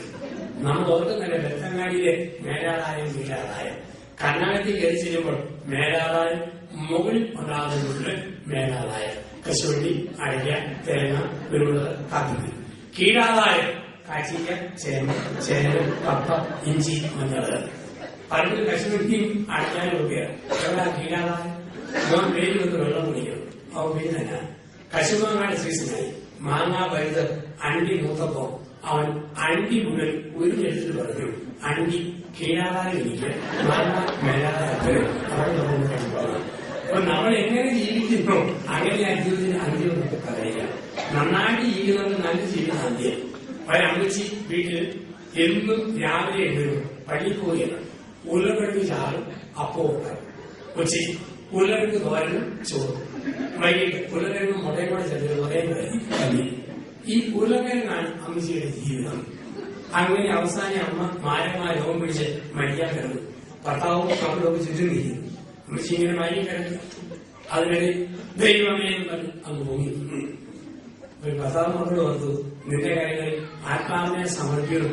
ഇപ്പം പൊങ്ങി വന്ന അമ്മ മൂക്ക് വിടുത്തി, ദൈവമേ ഉരുളക്കിഴങ്ങ് കഴിയുന്ന മറന്നു തിരിച്ചങ്ങോട്ട് കിടന്നു. എങ്ങനെയാണ് ജീവിതം? അങ്ങനെയാണ് ജീവിതത്തിന്റെ അന്ത്യം. നല്ലവർ സഹിക്കുമ്പോൾ അവർ ശാന്തതയിലേക്ക് പ്രവേശിക്കും. ഞാൻ ഒരു അമ്മച്ചിക്ക് രോഗീകരണം കൊണ്ട് കുർബാന കൊടുക്കാൻ വേണ്ടി മോൻ വിളിച്ചു. വളരെ ദരിദ്രം കൊടുക്കുക. പ്രാർത്ഥിക്കുമ്പോൾ ഈ മോൻ പറഞ്ഞു, അച്ഛാ എന്റെ അമ്മയോട് ചോദിച്ച് അവസാനമായിട്ട് അമ്മയ്ക്ക് എന്നതാ പറയാനുള്ളത് അച്ഛനൊന്ന് ചോദിക്കും. അപ്പൊ നമുക്കറിയാം ഓരോരുത്തർക്കും അവസാനം പലതും പറയാനുള്ള കാലമാണ്. 90 വയസ്സുകൊണ്ട് അമ്മച്ചിക്ക് അന്തിമകാശം കൊണ്ട് അച്ഛൻ ചോദിച്ചു, അമ്മച്ചിക്ക് അവസാനമായിട്ട് എന്തെങ്കിലും ആഗ്രഹമുണ്ടോ? അമ്മച്ചി പറഞ്ഞു, അച്ഛാ ഒരാഗ്രഹം കൊണ്ട് ബാക്കിയുണ്ട്. എന്നെ അമ്മച്ചി ചോദിച്ചു, ഈ ലോകാവസാനം എങ്ങനെയാണ് ഒന്ന് കണ്ടേച്ച് മനുഷ്യ 90 വയസ്സോടെ അമ്മയുടെ ആഗ്രഹം. ഇവിടെ മോൻ പറഞ്ഞു, അമ്മച്ചിക്ക് എന്തൊരു അവസാനം പറയാനുണ്ടോ? അമ്മച്ചി പറഞ്ഞു, അച്ഛാ തമ്പുരാൻ നല്ലവനാണ്. കുടിയേറെ കാലത്ത് കാട്ടാരുടെ വൃത്തേറ്റ് ഭർത്താവ് മരിച്ചു. ഒരു മകൻ വസൂരിയായിട്ട് മരിച്ചു. ആദ്യത്തെ വീട് കാട്ടുതീയിൽ ചാരം പോലെ മറന്നുപോയി. ആകെയുള്ളത് മൂടിവിട്ട റൈവളും മുഷിഞ്ഞൊരു മകയും പൊട്ടിത്തെറിഞ്ഞ ബിൽഡിങ്ങും ഒരു കുരിശിരൂപവും. അതിന് മുൻപിൽ അമ്മ പറയുന്നു, തമ്പുരാൻ നല്ലവനാണ്. നല്ലവർ സഹിക്കുമ്പോൾ അവർ ശാന്തതയിലേക്ക് പ്രവേശിക്കും. നന്നായിട്ട് ജീവിക്കുക സഹനത്തിൽ ഒരു ശാന്തത നമ്മൾ അനുഭവിക്കും. 2, നല്ലവർ സഹിക്കുമ്പോൾ അവർ മറ്റുള്ളവരിലേക്ക് തിരിയുന്നു. നല്ലവർ സഹിക്കുമ്പോൾ അവർ മറ്റുള്ളവരിലേക്ക് തിരിയുന്നു. അനേകർ യേശുവിനെ ആശ്വസിച്ചപ്പോൾ യേശു സ്വന്തം സഹനത്തെ മറന്നു പറഞ്ഞു, ജെറുസലേം പുത്രിമാരെ നിങ്ങളെയും നിങ്ങളുടെ മക്കളെയും ഓർത്ത കാര്യമുള്ളത്. എന്റെ സഹനം ഞാൻ സഹിച്ചോളാം. ജെറുസലേം പുത്രിമാരെ നിങ്ങളെയും നിങ്ങളുടെ മക്കളെയും ഓർത്ത കാര്യമില്ല. തിരുവല്ല പുഷ്പഗിരിയിൽ BSc നേഴ്സിംഗ് ഞാൻ ധ്യാനം ചെയ്യുന്ന സമയം കോഴിച്ചേരിക്കാരനായ മർത്തോമാസഭക്കാരൻ 60 വയസ്സ് പ്രായമുള്ള ഒരു കുടുംബനാഥം എന്ന് പറഞ്ഞു, അച്ഛൻ ആശുപത്രി വേണം. 303 DLX റൂമില് 90 വയസ്സോടെ എന്റെ അപ്പൻ ക്യാൻസറായിട്ട് മരിക്കാൻ കഴിഞ്ഞു. അച്ഛൻ അടുക്ക വന്നു അല്പസമയം പ്രാർത്ഥിക്കാം. തിരുവല്ല പിതാവ് വന്നു പിതാവും ആശുപത്രി വന്നിട്ടുണ്ട്. കുറെ തന്നെ ഒരുമിച്ചിരുന്നു. അല്പസമയം പ്രാർത്ഥിച്ചു. പ്രാർത്ഥിച്ചു കഴിഞ്ഞപ്പോൾ ഈ 90 വയസ്സുള്ള അപ്പന്റെ തൊണ്ടയിലാണ് ക്യാൻസർ. കുറുകുപോയി സംസാരിക്കാം. ഈ മനുഷ്യൻ കരയാൻ പറയും. കണ്ണിങ്ങനെ വരും. ഞാൻ ചോദിച്ചാൽ ഒരുപാട് വേദനയുണ്ടല്ലേ? ഇപ്പം പറഞ്ഞാൽ സുഖമാണെന്ന് ചോദിച്ചാൽ സുഖമല്ല, പക്ഷെ സന്തോഷമുണ്ട്. സുഖമല്ല, പക്ഷെ സന്തോഷമുണ്ട് എന്ന് പറഞ്ഞു. അച്ഛൻ ബൈബിൾ മുഴുവൻ വായിച്ചിട്ട് ഞങ്ങളോട് മോശ ഇസ്രായേൽക്കാരെ ചെങ്കടൽ കടലിയ ഭാഗം അച്ഛനറിയാവുന്നു. ഇവർക്കറിയാം. ജോഷുവ കാനാൻ ദേശത്ത് എത്തിച്ചറിയാം. അച്ഛാ എനിക്ക് ഈ സഹനം ഒരു പ്രശ്നമില്ല.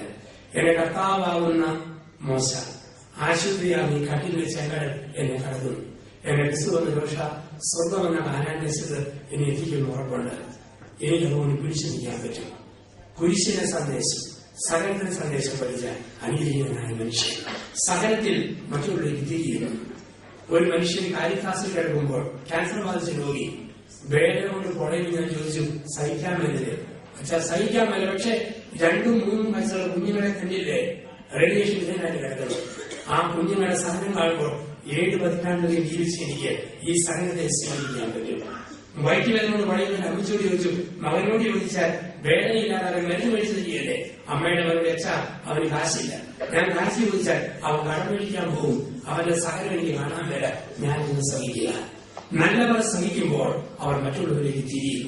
3, നല്ലവർ സഹിക്കുമ്പോൾ ശത്രുത ഇല്ലാതാകുന്നു.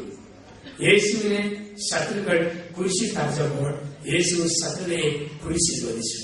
യേശുവിനെ ശത്രുവായി കണ്ടവരുണ്ട്, പക്ഷെ യേശുവിന് ശത്രുക്കളില്ല. അവന്റെ ജീവിതത്തിൽ കുറച്ച് സഹിച്ചു കഴിഞ്ഞപ്പോൾ പറഞ്ഞു, പിതാവേ ഇവരോട് ക്ഷമിക്കണം. ആരോടൊക്കെ? ആണിയടിച്ചവരോട്, ചാട്ടയടിച്ചവരോട്, കുരിശിൽ തറച്ചവരോട്, ഒറ്റിക്കൊടുത്തവരോട്, തള്ളി പറഞ്ഞവരോട്, അന്യായമായി വിധിച്ചവരോട് എല്ലാവരോടും ക്ഷമിക്കണം. അതാണ് ക്രിസ്തുവിന്റെ ക്ഷമ. സത്യം പറഞ്ഞ് ഞാൻ കരുതുന്നു ഓർക്കും, യേശുവിന്റെ സാന്നിധ്യം ഞാനായിരുന്നെങ്കിൽ ഉയർത്താനും കൂടി അവസരം കിട്ടിയിരുന്നെങ്കിൽ ഞാൻ നേരെ പോയതിനും പുത്താന്റെ 1-ാം ദിവസം പീലാത്തോസിന്റെ കോടതിയിലേക്ക് എഴുന്നേക്കണമെന്ന് പറയും. നീ എന്നെ വിധിച്ചു, കസേരയിലും പാർക്കിൻസണിലോ ഇന്ന് വരച്ചെന്ന് പറഞ്ഞ് ഒരു ശിക്ഷ കൊടുത്തിട്ട് പോകും. യുവദാസനെ ചൊറിയണതിന് പൊടി പറയുകയെ ചൊറിഞ്ഞോട് നടന്ന് നീ എന്നെ കൊത്തിക്കൊടുത്തവനല്ലേ? 10 ദിവസം ഇരിക്കാതെ കൊടുത്ത് എഴുതുകയാൽ നടക്കാൻ പറ്റിയ നീ എന്നെ കണി പറയുന്നതല്ലേ? അതാണ് മനുഷ്യന്റെ വാശി. ക്രിസ്തുവിന് വാശിയില്ല.